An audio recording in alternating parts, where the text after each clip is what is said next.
Wandayi kama waziri wa energy na petroleum. Watu wa Siaya mmekubali na hayo? Nione kwa mikono.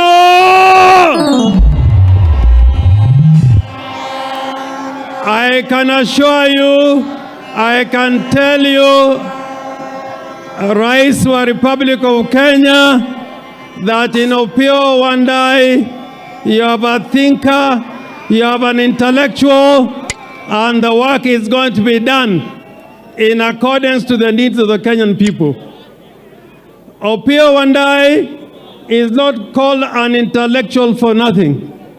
If you look at his record in Parliament, his record in this constituency, and his record where he has provided leadership, I think Kenya is in a better place with Opiyo Wandayi as a minister, a cabinet secretary in your government.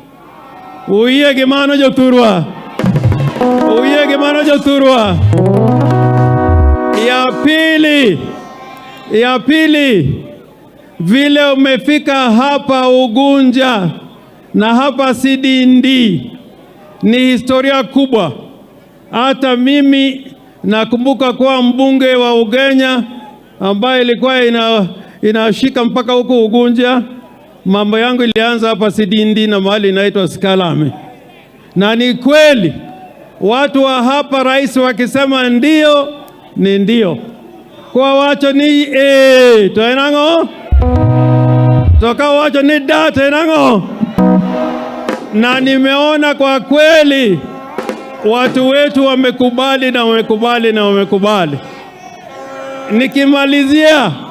Nikimalizia, nilikuuliza juzi, hii barabara kutoka Kisumu, Luanda, Ugunja mpaka Busia is a major highway.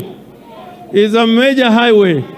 And if it can be expanded and made a dual carriageway, we will be very happy, very, very happy.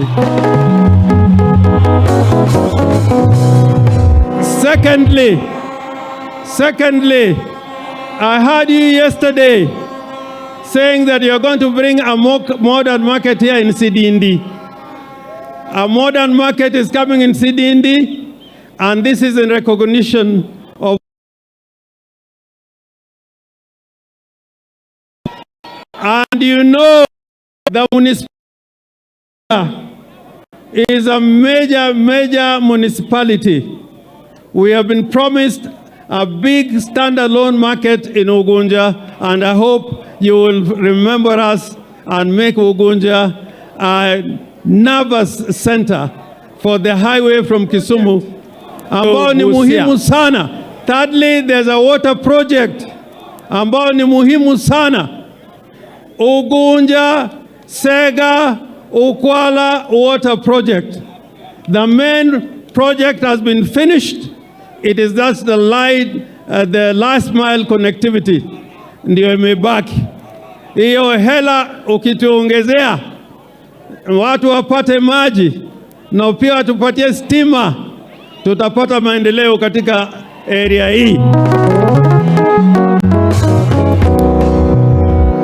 Lastly, Your Excellency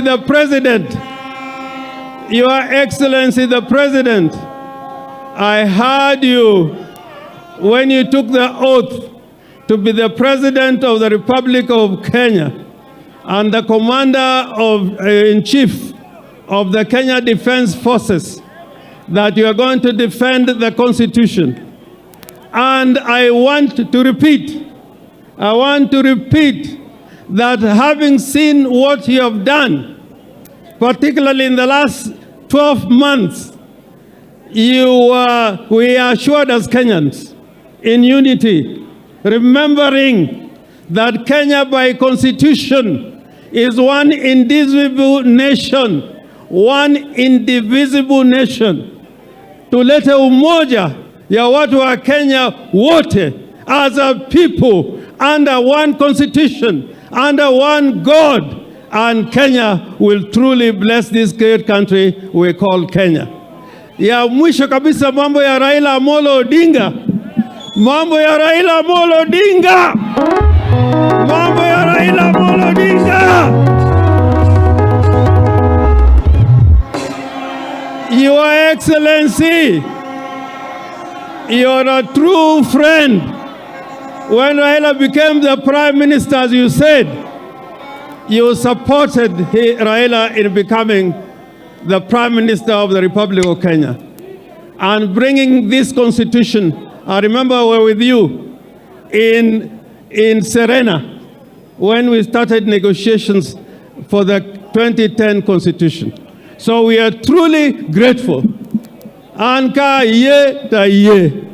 Kendo Kenya ko ye to ye. To nagibe ko ye to ye. Mon wetena bendo ko ye to ye. Mon wetena untie. Mon wetena untie. Kwa hayo mengi ninamwalika another great Kenyan